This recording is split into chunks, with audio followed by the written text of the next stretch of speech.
আজ কিন্তু মায়ের যাবার সময় হয়ে গেল। আজ বিজয়া দশমী, আমরা প্রত্যেকেই জানি। অনেকে ভাবতেই পারো কিসের বিজয়। যারা জানে তারা জানে যে বাসন্তী পুজো চলছে।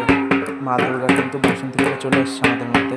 এই ভিডিওটা গত পরশু বৃহস্পতিবার দিন, মানে সেই দিন ছিল মহা অষ্টমী। আর এই মহা অষ্টমীতে আমি অঞ্জলি দিতে গিয়েছিলাম। আমি প্রথমে ভাবছিলাম হয়তো আমার অঞ্জলি দেওয়া হবে না, কারণ আমাদের সকাল 8টার মধ্যে শুরু হয়ে যাবে অঞ্জলি। তারপরে সপ্তমীর দিন রাত্রে অ্যানাউন্স করে দিয়েছিল যে সকাল 10টায় অঞ্জলি হবে।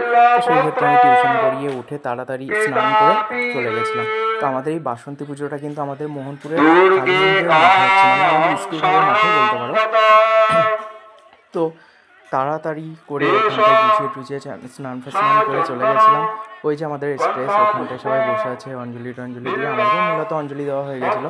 এটা আমাদের কালী মন্দির, এখানটায় অনেকেই পুজো দিচ্ছিলো, মানে ওই অঞ্জলি টঞ্জলি দিয়ে বাসন্তী মায়ের ওখানে অঞ্জলি দেওয়ার পরে অনেকেই কালী মন্দিরের ওখানে ভোজ নিবেদন করার জন্য আমি সেটাই একটু আর কি তোমাদেরকে দেখানোর জন্য আর কি একটা ভিডিও ক্লিপস নিচ্ছি।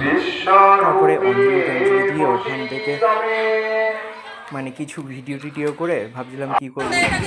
এই যে দেখো মূর্তি সুন্দর লাগছে, পুরো কিন্তু মনোমুগ্ধকর। মানে মাকে দেখলেই আমাদের প্রত্যেকেরই কিন্তু মনটা প্রচণ্ড ভালো লাগে, প্রচণ্ড ভালো লাগে। তো মাকে কেমন লাগছে অবশ্যই জানবে।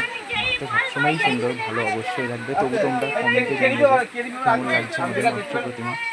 তো এখান থেকে কিছু ভিডিও করে অঞ্জলি দিয়ে প্রসাদ নিয়ে আমি আর আমার বোন, আমার একটা জেঠুর মেয়ে ছিল, আমরা দুজনে ওখান থেকে আবার প্রসাদ নিয়ে বাড়ির দিকে এগিয়ে আসলাম। ওই যে আমার বোন, আমরা দুজনেই ওখান থেকে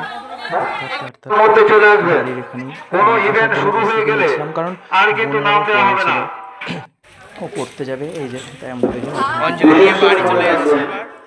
তারপরে তো প্রতিদিনই নানান রকম অনুষ্ঠান হচ্ছে, সেইগুলোর বেশ কিছু ভিডিও করা আছে। তো ষষ্ঠী থেকেই অনুষ্ঠান হচ্ছে, কিন্তু ভিডিওগুলো এডিট করে পোস্ট করার মতো সময় আমি পাচ্ছি না। তো যাই হোক, আমি অবশ্যই পোস্ট করবো। আর তোমরা অবশ্যই কমেন্টে জানিয়ে মাকে কেমন লাগছে। ভালো লাগলে সাবস্ক্রাইব করো।